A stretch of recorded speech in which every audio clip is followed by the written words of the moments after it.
Good afternoon, everybody. Good evening. Don't worry, Hirsch Hall is air conditioned, so we're going to keep this moving briskly so we can have some time here in the sanctuary and have a fun program, but get down where it's cooler as quickly as possible. Last year, we began a different format thanks to David Shapiro's suggestion of making it more like a talk show and not the long honoree speeches. So we're going to make this, it's going to be kind of like Jimmy Fallon style without the musical guests and the making fun of the president. And we're going to introduce our guests, our honorees here. We're very happy to have from the far end, Seth and Patty Goldman. Give them an applause.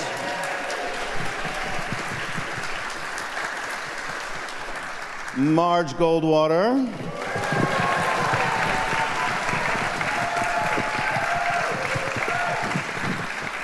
And Avery and Wendy Katz.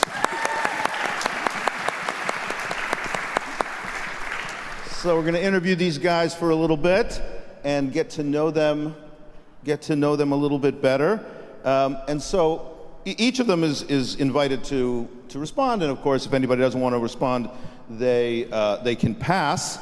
But we'll start from Seth and move backwards into the center. Tell me about a moment in your Jewish life when you realized that this was the shul for you. So maybe it was an unusual time because I think it was after we were members for almost 10 years. So two of the a little closer to the. So two of our proudest moments were in this room when our children became B'nai Mitzvah. Eli was in the fall of 2019, and the room was full of family and friends, and there may have been 350 people. We paid for 350, I think. 350 people ate. Yes, 350 people ate. We did not count the number of people. A few years later, in the spring of 2021, was Hannah's bat mitzvah, and it was a very different scene in this room. I know exactly how many people were here. It was 45, because that was what was approved for COVID reasons. And we struggled to find the 45 people who were willing to come. No, and who we could pare down our list so that we could to meet that limit. And I know a few days before the date, we got an email or a call from Jeremy where he said, good news, we're increasing the number by 10 or 15. And immediately I started thinking about all the friends and family that we could add to that list. And Jeremy said, but what I'd rather do, if you'd allow us, to invite people from the community so that they can say, people who need to say Kaddish, can come and join a minyan in person for the first time really since the shul closed for COVID. And of course we said yes. And it was just a great example of a shul telling you something, the thing you wanted to do, you were not permitted to do, and it was better for it.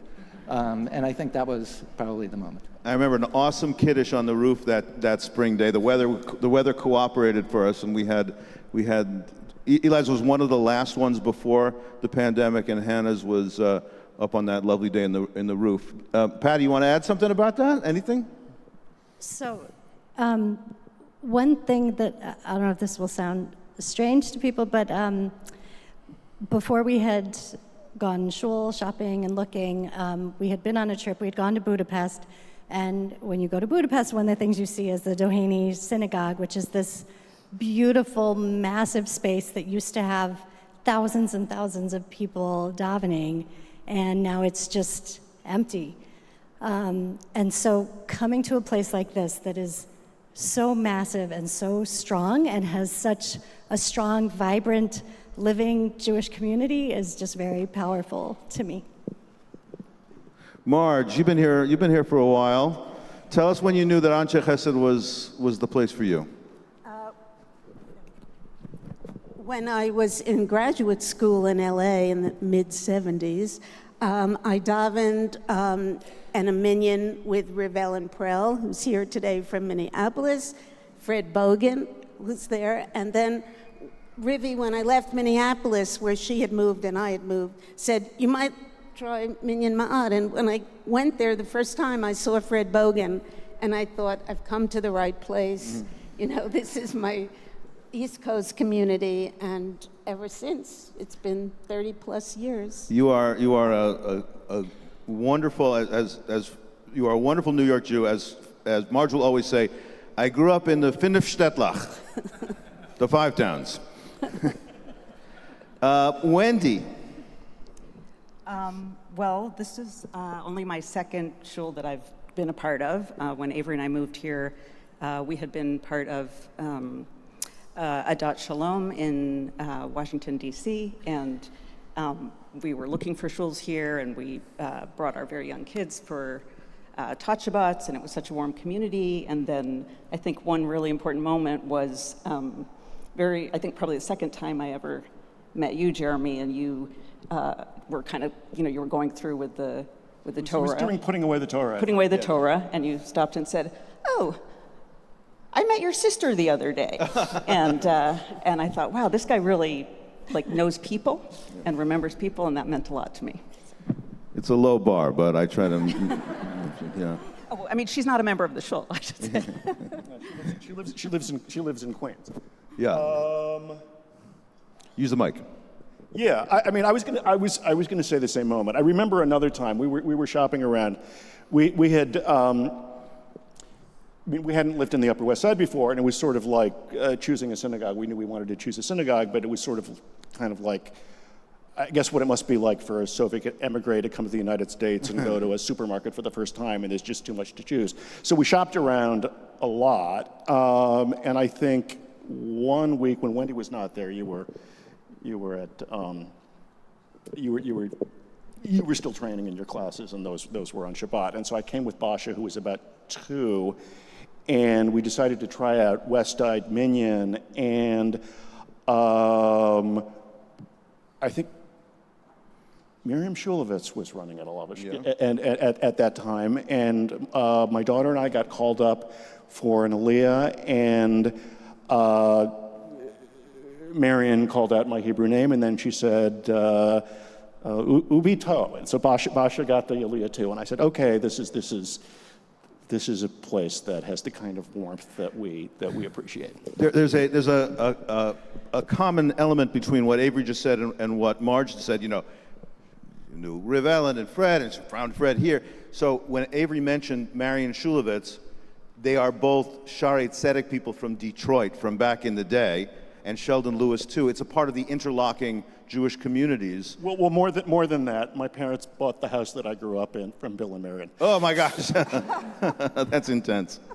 So all of you, with the exception of Wendy, who is graciously here as Avery's wife, but all the rest of you have been significant volunteers in board service and programmatic leadership. And anybody who, you don't all have to answer this question, but anybody who wants to, what was either the first time you got solicited to volunteer for something, or a very impactful thing you got solicited for volunteering, or as we all know how these things actually work, you got voluntold to do something. So tell us something about your service to the Kahal that has impacted you. Anybody? I'll go. I actually played a very small role, just as one of the volunteers who would sign up for shifts when we had a shelter.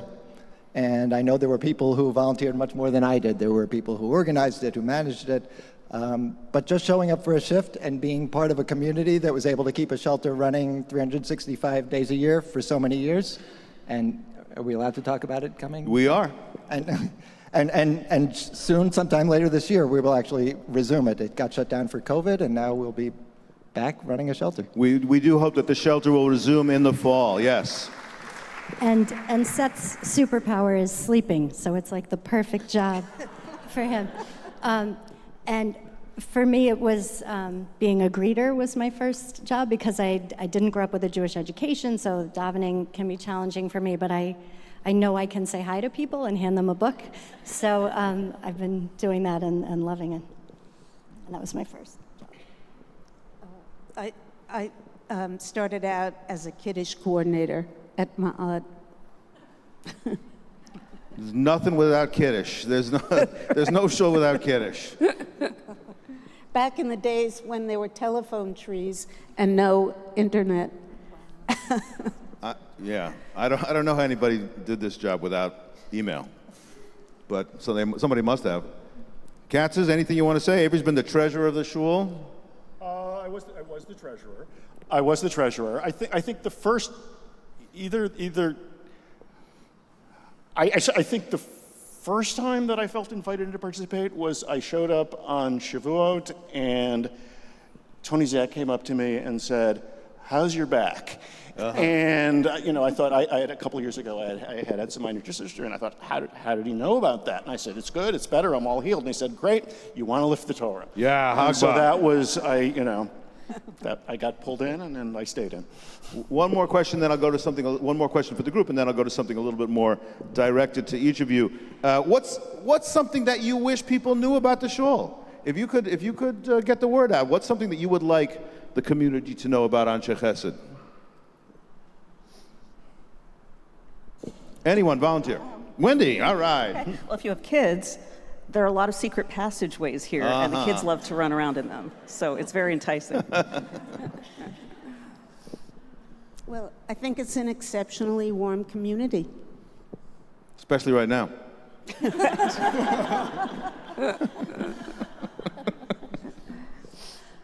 I think sometimes people are intimidated by the size of the shul or coming and not knowing people, but I would just say I wish people knew if you just join any committee, do anything, you will meet people very quickly, and it quickly becomes a place where you know people. Well, so I'm going to, with permission from Avery and Seth, I'm going to move on a little bit to some questions that are quasi-specific. And Patty, picking up on what you just said, first of all, I want to say that today I have 2 words for Patty Goldman. Happy birthday.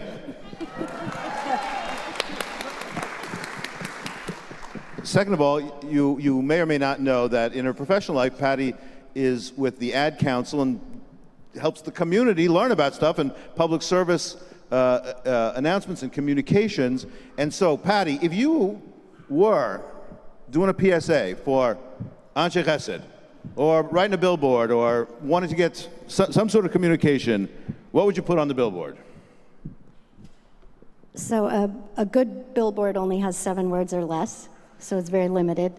So I think I would just have to say, people of kindness, Ansche Chesed. And then maybe subway directions. Amen to that. The community of kindness. Seth, you are an athlete. You have run triathlons and lots of road races. Is anything from your experience in races befit you for synagogue life? Did Dan Margolis submit this question?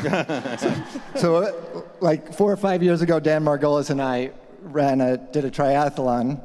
The New York City Triathlon, it was 103 degrees. That was good preparation for today.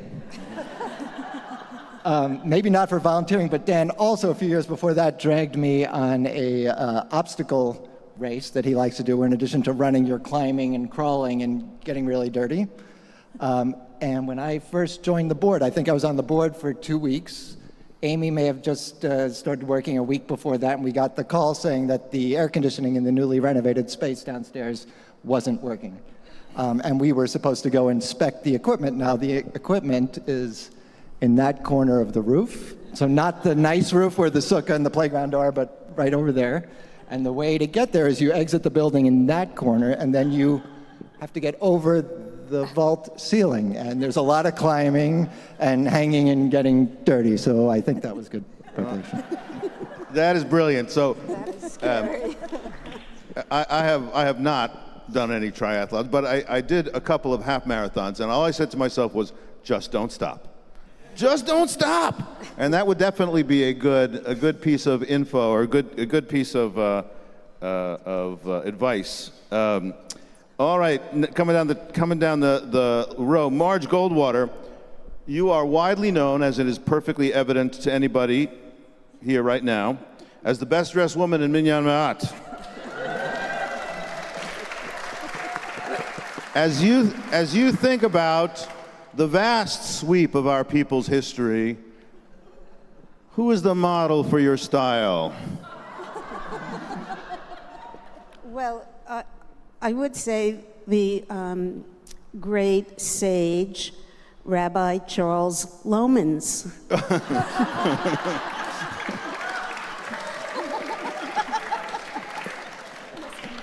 In addition to your own sartorial grace, you work in the art world, and with a half. I mean this seriously, but do you have anything, a piece of art or an artist who really informs who you are as a Jew? I actually think that Rothko is somebody whom I really connect with. This spirituality, the sublime character of his work is really what had me transferring from being a political science major to an art history major. And I think that work is very sublime and spiritual. I don't think Chris is here in the room right now, but Chris Rothko will be very happy to hear that. Coming down the row again, Wendy Katz, you are a psychoanalyst. And I wonder, is there anything that Jewish community has taught you about psychopathology?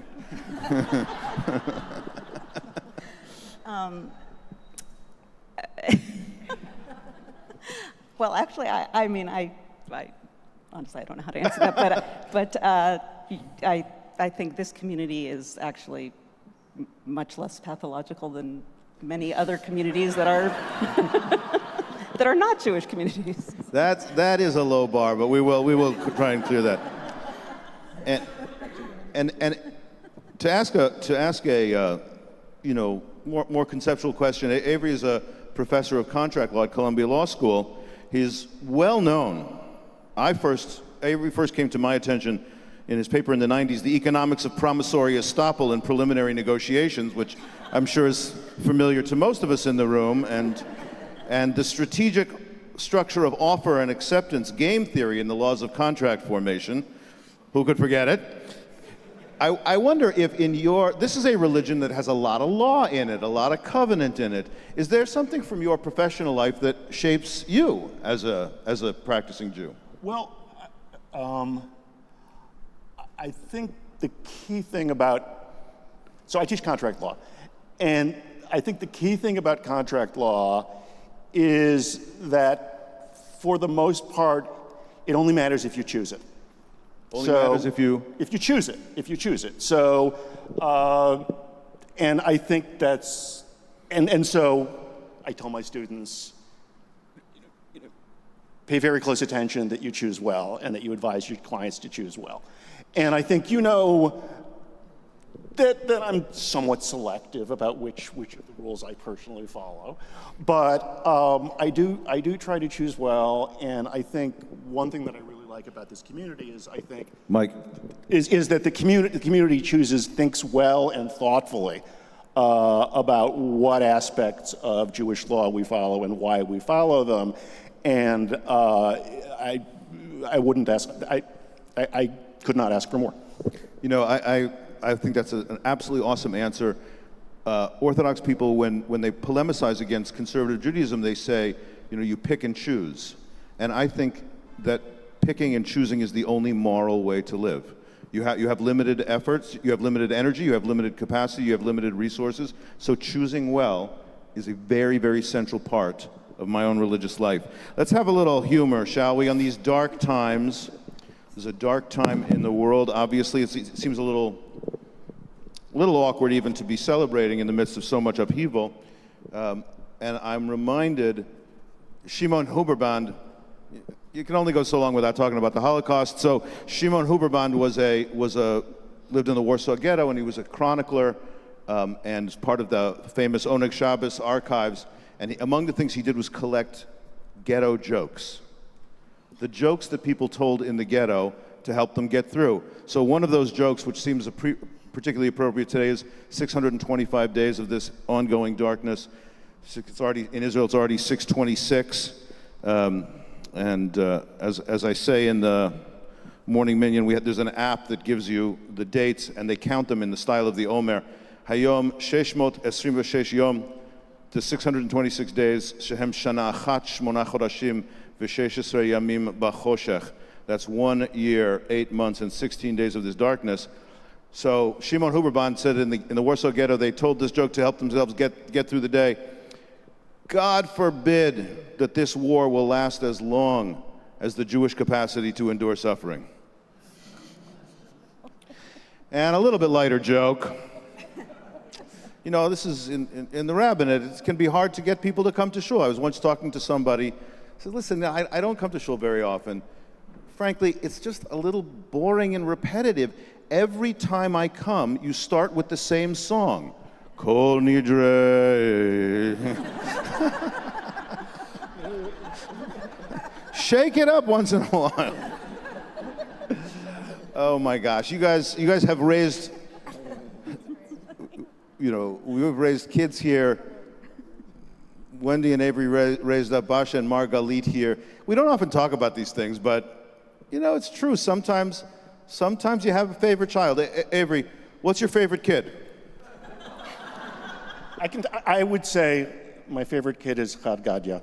Chad Gadya. We practice that one in advance. 2 zuzim. It's very inexpensive. Very inexpensive. Okay, now we're going to do some rapid fire questions. If Ansche Chesed were a musical, what would it be? West Side Story, somebody said. That's nice. Yiddle Mitten Fiddle. Yiddle mit Fiddle, okay. If Ansche Chesed were a reality TV show, what would it be?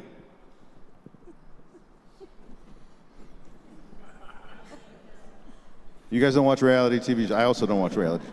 Let's call it Love Island, okay.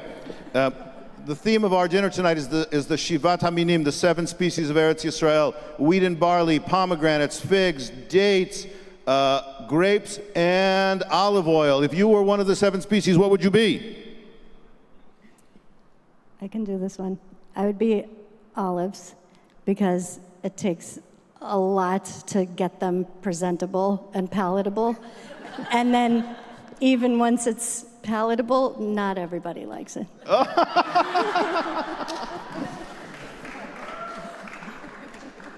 Anyone going for pomegranate? Fig? Wheat? How about barley? Or barely? Okay. Rugelach or black and white cookie? Rugelach.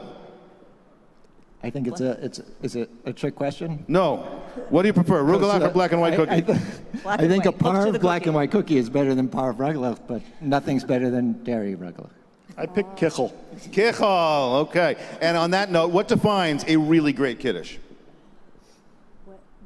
What is the definition of a really great kiddush?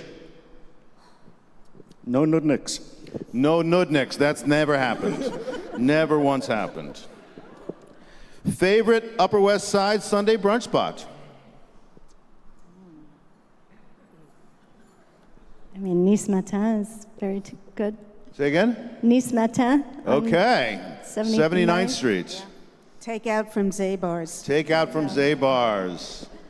Picnic on the Columbia campus when it was open. When was it? Which one? Columbia campus. Columbia Picnic. campus. Yeah, absolutely. All right. So, final question from me, and then your presenters will get to say a word for each of you. The legacy that you've left at this shul, the way you've left your fingerprints on this community, which values you so much, what are you most proud of?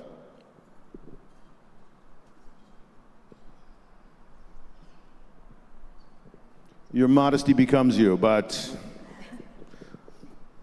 to reflect on the way you've impacted this community, anything? Well, Mike. I was on the Troika during COVID, and I was proud with my other Troika members of keeping the community going when we weren't meeting in shul every week.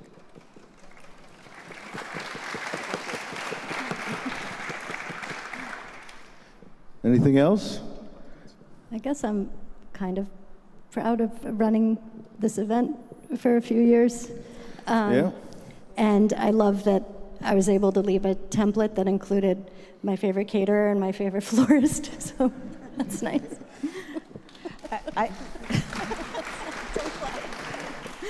I wouldn't think of this exactly as pride, but I feel very grateful to have been able to raise our kids to have a real Jewish identity in this place. And I'm a little bit proud of all the times I woke up Avery so he managed to get to Morning Minyan. Yes, Avery and Morning Minyan is a great blessing, and his Torah reading is also a great contribution to the shul. And you already heard that Seth climbed over.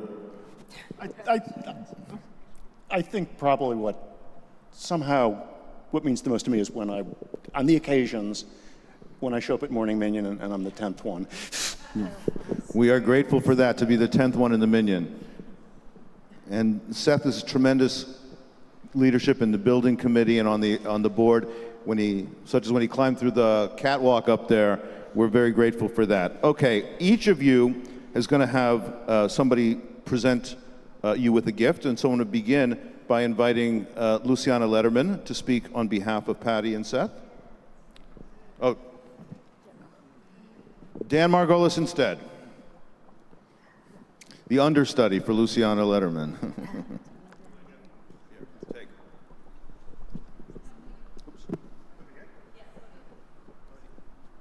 Hi, everyone. So yes, thank you, Rabbi. Thanks for, it's my honor actually to present this award to Patty and Seth Goldman. Karen and I have known Patty and Seth since our kids were in kindergarten together. Now about 13 years ago, we're all sending them off to college this year. And Patty and Seth are just two of the most kind, humble, and selfless people you can imagine. They've both, despite demanding careers, they've raised two wonderful kids in Eli and Hannah, and they've somehow found time to devote incredible amounts of time to the shul. Patty has served on the Chesed committee, the Kiddush committee. She's, as you said, co-chaired the Tribute for the past 3 years. Seth is a member of the board. But they're also not afraid to do the hard jobs, the jobs that others probably say no to. Patty at one point put 400 stickers of the new State of Israel speech in the Sidurim. Seth has volunteered with the homeless shelter and the refugee. He's moved furniture into refugees' apartments. They're just absolutely selfless. And, on a personal note, I remember several years ago when my father passed away, we went out to the burial site and, it was just me, my family, a couple of my dad's friends. And there was Seth at the plot, like helping with a shovel, shoveling in. I mean, that's just next level chesed, next level kindness. And, they do all of this without asking for any recognition, without expecting any recognition, and for that reason, we're recognizing them tonight. So please join me in congratulating Seth and Patty.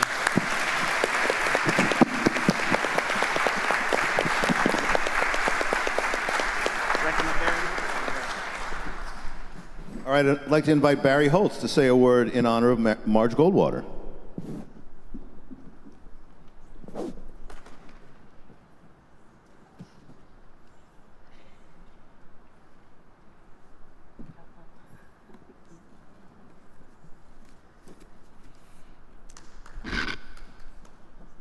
Thank you. Marge Goldwater arrived at Minyan Ma'at and Ansche Chesed many years ago, claiming to have lived in places that we Manhattanites thought were merely fictional. Places like Minnesota, Oregon, Texas. Guess what? These appear to be real places. Yet coming from these mythical lands, she fit in fine. She began to take on significant roles, both in the minyan and in the shul, all while having an important role at a major Jewish foundation. As you heard before, at Ma'at she started out as the Kiddush coordinator and mastered what was then the high-tech tool known as the phone tree. She has served on the Minyan's High Holiday Committee, Membership Committee, and most significantly, twice on the Troika, the governing body of the Minyan, most wrenchingly during the terrible days of COVID, when just keeping the Minyan alive was a pressing challenge. At the same time, she got deeply involved with the larger shul, serving on the program committee of Ansche Chesed, organizing museum tours and tours of private collections. And most importantly, she has served 2 terms on the board of trustees of the synagogue and on the board's executive committee. Marge says that finding Ansche Chesed has been a blessing for her, but even more so, she has been a blessing for all of us. Recounting all her activities here does not capture at all who Marge is as a person. She is someone who has a gift for friendship, and perhaps more than anything else, she is a friend for so many people in this room. Marge, we thank you and look forward to many more years being together with you as part of this community. Mazel tov.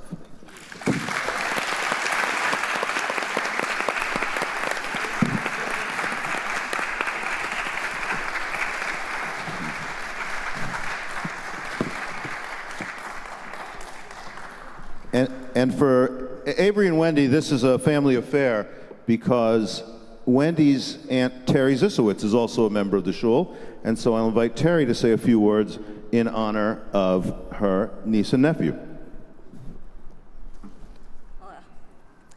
In light of the heat, I don't know how to do it. She always saves me. What can I say?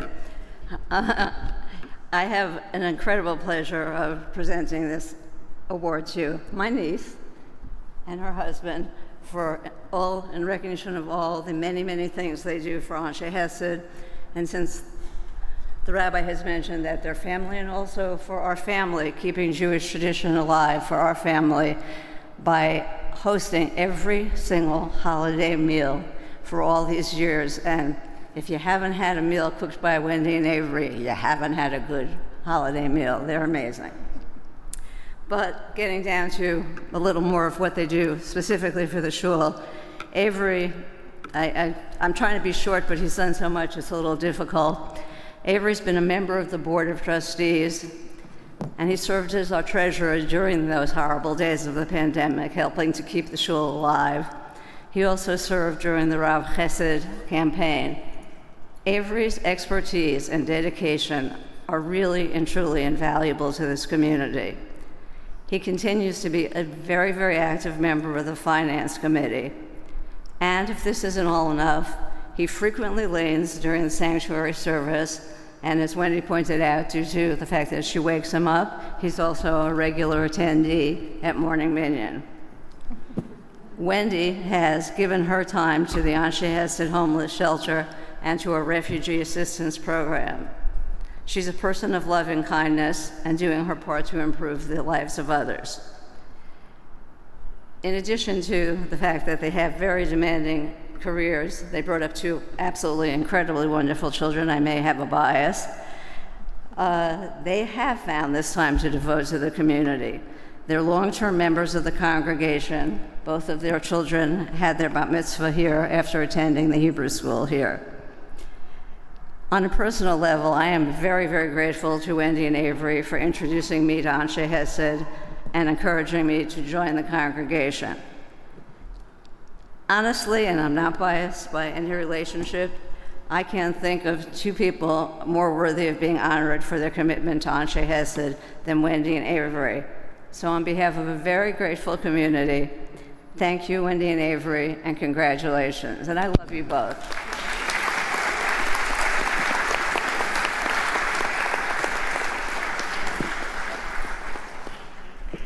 This evening always, next year we're going to have the evening a little bit earlier in the year, I hope, but this evening always represents the shul community at our best. All of the people whom we honor are the very best reflections of ourselves in this community, and we're so glad that you all came to honor them. Amy Shapiro-Kessler, our executive director, is going to give you one piece of information, and then Luciana and Dan will tell us what to do next, which will involve air conditioning.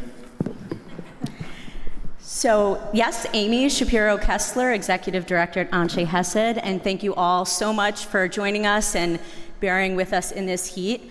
I have the distinct honor of thanking our co-chairs, our Tribute Committee co-chairs for this year, Dan and Luciana. Without them, this evening would not have happened and would not have been so successful. So Dan and Luciana, please come up. And Seth also would like to just say a few words as well.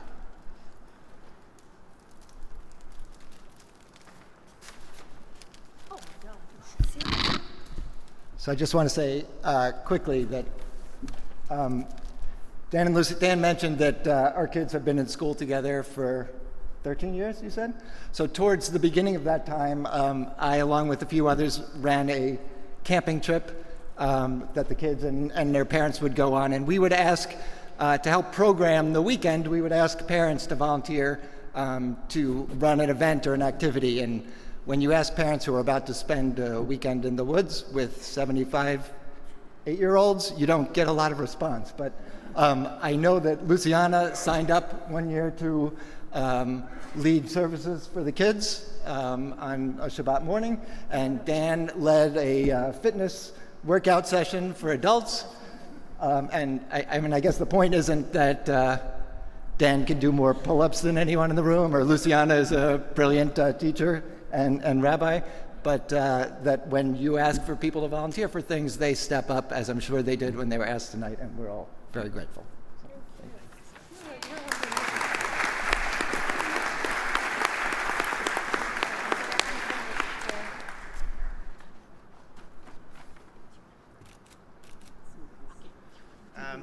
All right, that's the end of the program. Everyone, please proceed to the Hirsch Hall, the air conditioning. One thing, the drink of the night, in keeping with the 7 species theme, is a pomegranate martini. So please be sure to ask the bar to make you one and enjoy. Thanks.